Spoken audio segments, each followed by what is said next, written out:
Bondi's emotional reaction and loss of composure became the defining moment of the exchange, drawing attention away from the substance of the discussion and focusing instead on the way she handled the pressure in the spotlight.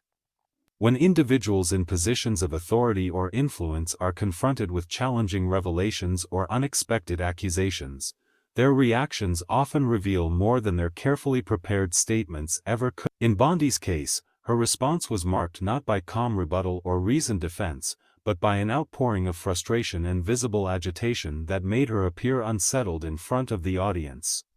The voice rose, the gestures became sharper, and the attempt to control the situation slipped through her grasp as emotions overrode strategy. This shift from composed professionalism to a raw, heated reaction immediately captured the public's attention because it transformed the encounter from a debate of ideas into a display of personality under fire. Audiences are highly sensitive to the tone of a speaker, and when someone in authority loses their composure, the effect is magnified.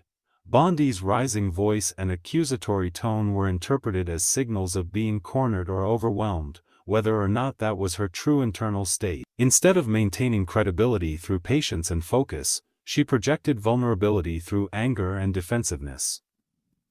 Political figures are often trained to handle even the most hostile questions with measured calm, but in this instance the mask slipped. The raw emotion suggested that the bombshell revelation had struck deeper than anticipated, and her inability to contain her frustration turned the moment into an emotional spectacle. Viewers did not need to understand the full policy implications to grasp the weight of the scene.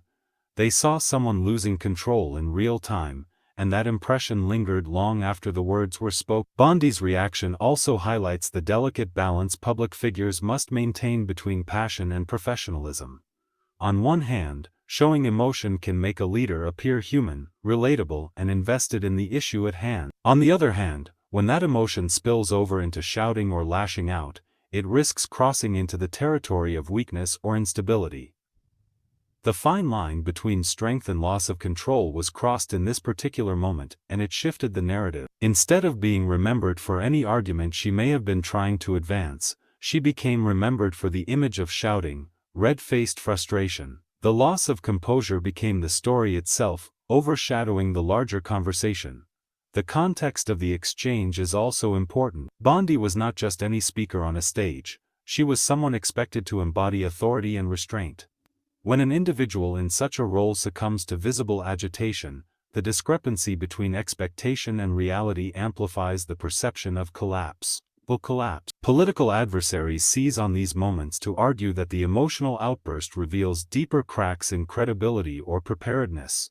Supporters, meanwhile, often struggle to reframe the outburst as passion or righteous anger. Either way, the focus shifts from substance to style, from argument to demeanor, and the loss of composure takes on symbolic weight far beyond the few minutes it may have lasted.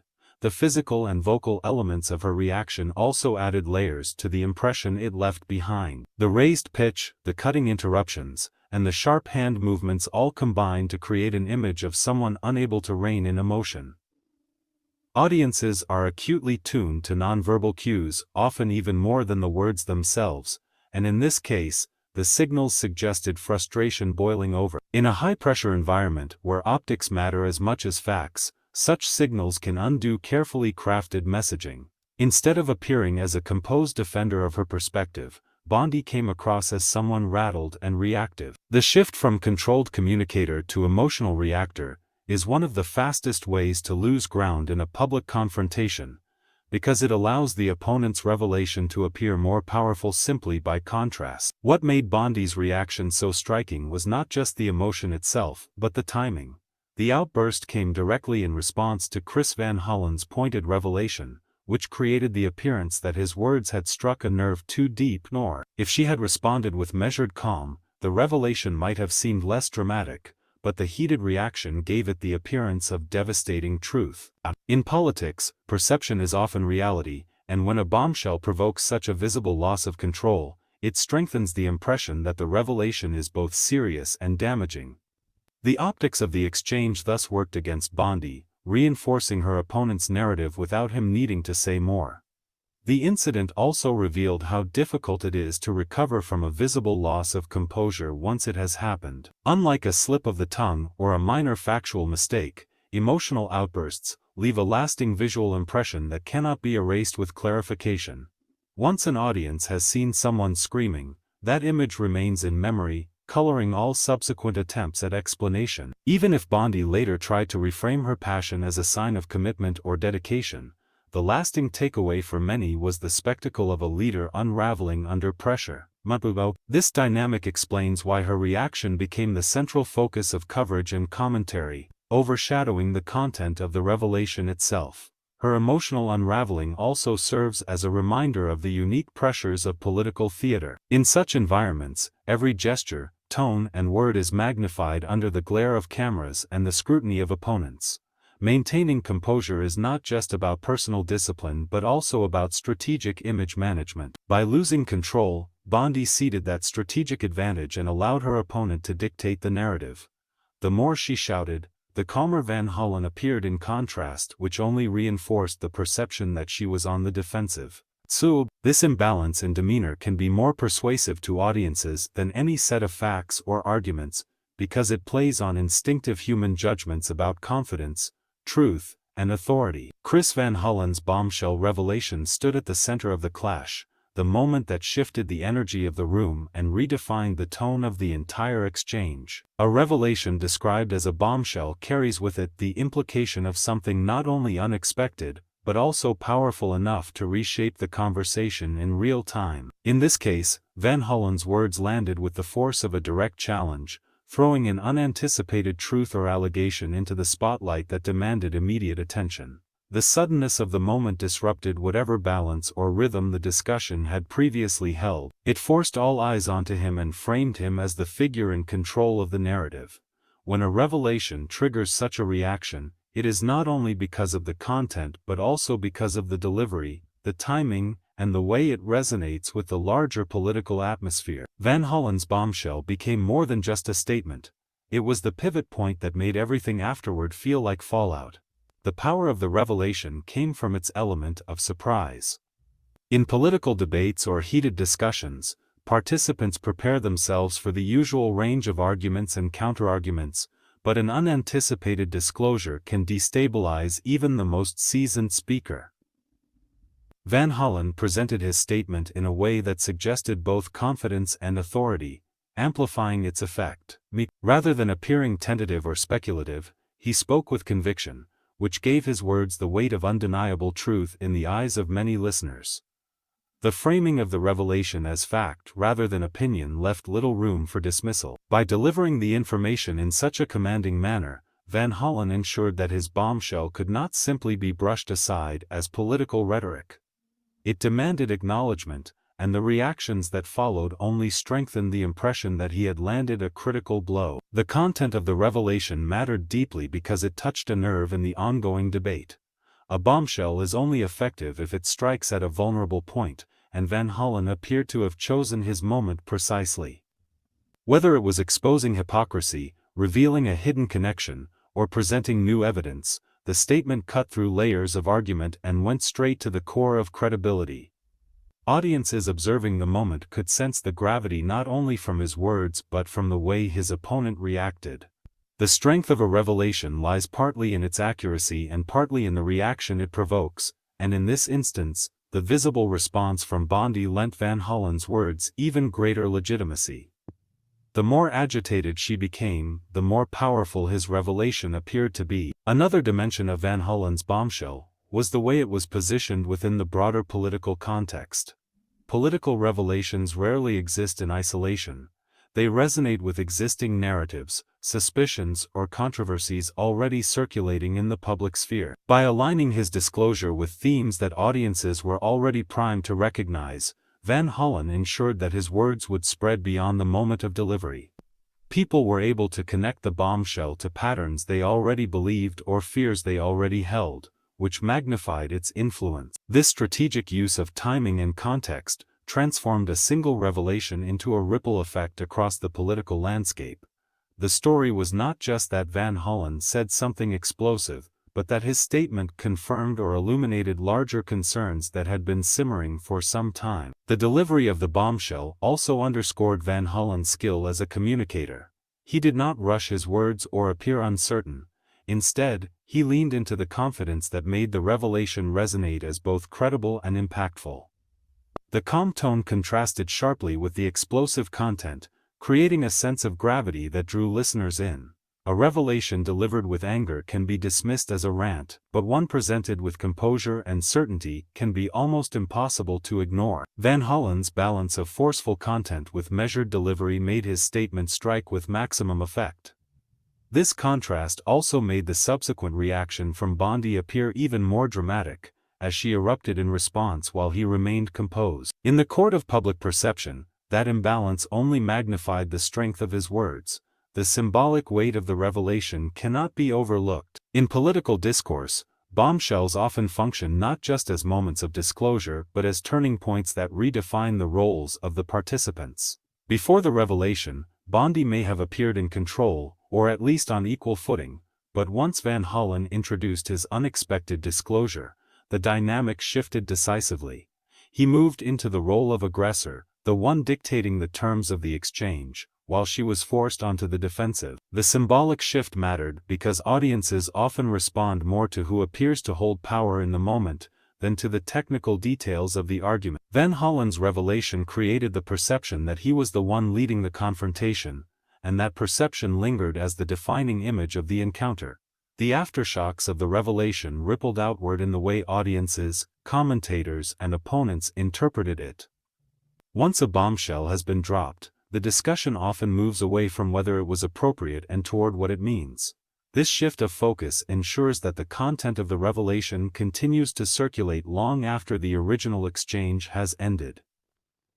By forcing his opponent into an emotional reaction and ensuring that his words dominated the headlines, Van Hollen effectively set the agenda for how the incident would be remembered. The revelation became the anchor point, and everything else revolved around it. That kind of influence is rare and demonstrates the strategic value of choosing the right moment to reveal powerful information.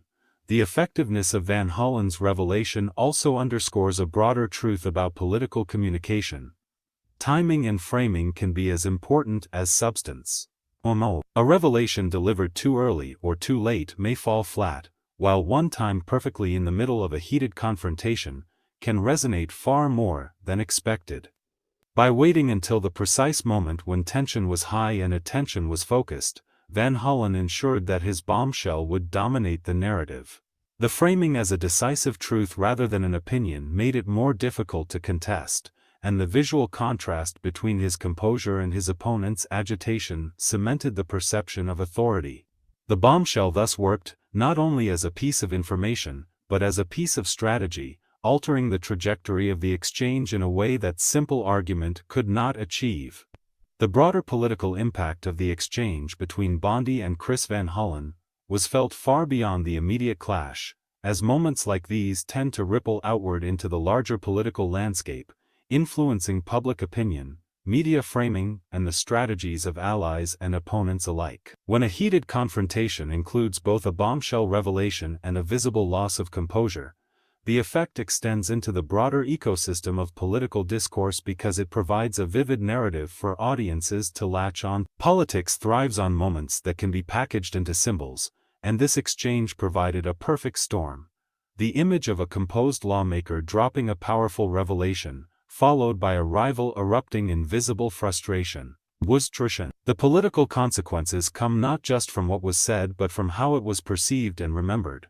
And in this case the perception of dominance and collapse shaped the broader story.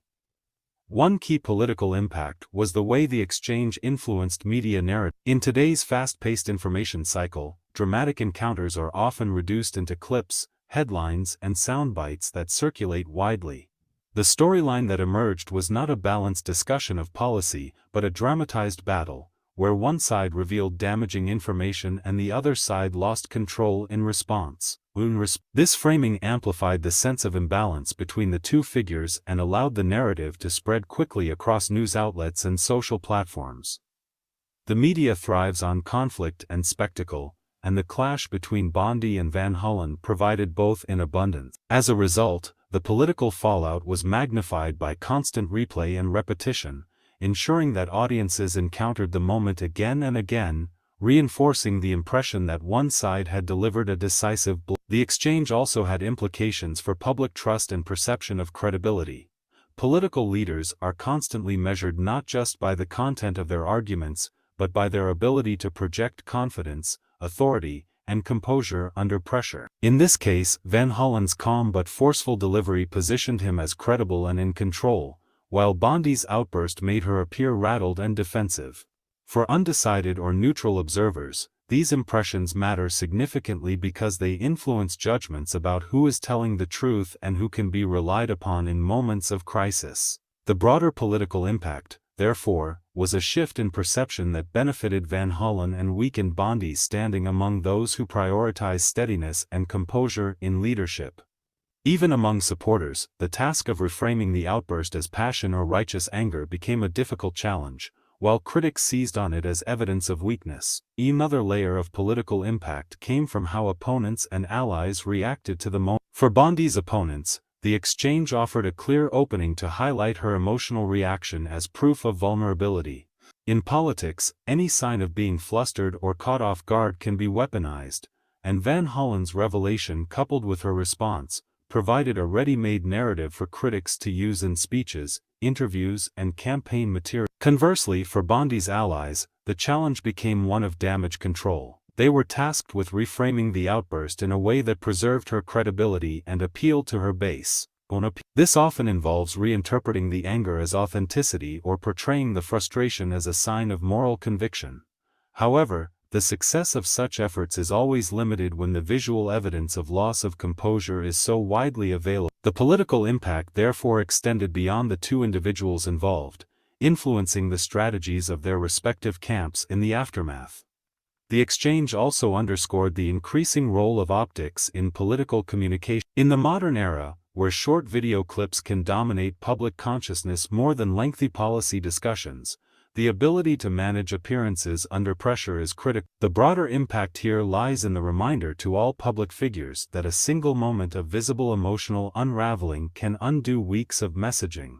The lesson drawn by others in political circles is that maintaining composure is not simply about dignity, but about survival in a media landscape that thrives on spectacle. As observers across the political spectrum dissected the clash, it became clear that the true legacy of the moment was not the detailed content of Van Hollen's revelation, but the symbolic image of how the two figures handled themselves. This shift in emphasis illustrates how political battles are increasingly fought on the terrain of perception rather than substance. On a broader scale, the exchange influenced public discourse by shaping the conversations people had outside of the immediate political arena. Water cooler talk, social media debates, and community discussions were fueled by the spectacle, and this in turn affected how the larger public engaged with the issue. When people recall the moment, they may not remember the exact words of Van Hollen's revelation, but they are likely to recall the image of Bondi losing her composure. This illustrates the way in which political impact is often more about memory and imagery than precise facts. The emotional resonance of a confrontation tends to stick with people longer than policy details, and in this case, the resonance was overwhelmingly in favor of the one who remained calm under pressure. There was also an institutional impact to consider, as the exchange reflected on the broader functioning of political debate and oversight. When revelations and outbursts dominate the scene, questions arise about the seriousness and decorum of political process. Some observers interpret such moments as evidence of accountability and transparency, since they force uncomfortable truths into the open, while others view them as a degradation of discourse into theatrics. Either way, the broader political impact includes a shifting perception of how politics operates in practice. For some, the moment demonstrated that strong revelations can still shake the powerful, while for others it reinforced cynicism about politics as performance. This duality in interpretation contributes to the polarized ways in which the same moment can energize one part of the electorate, while discouraging another. The international dimension of the impact should also be noted. In an interconnected media environment, clips of such confrontations often spread beyond national borders, shaping how international audiences view the political climate. A display of composure or collapse can become part of the global narrative about the state of governance, and this affects how allies and adversaries perceive the stability of political leadership. Van Hollen's Bombshell and Bondi's reaction, though rooted in a domestic confrontation, thus carried a ripple effect into the global conversation about leadership, accountability, and image. The broader political impact extended far beyond the room where it happened, influencing not only voters and media but also the perception of governance as a whole.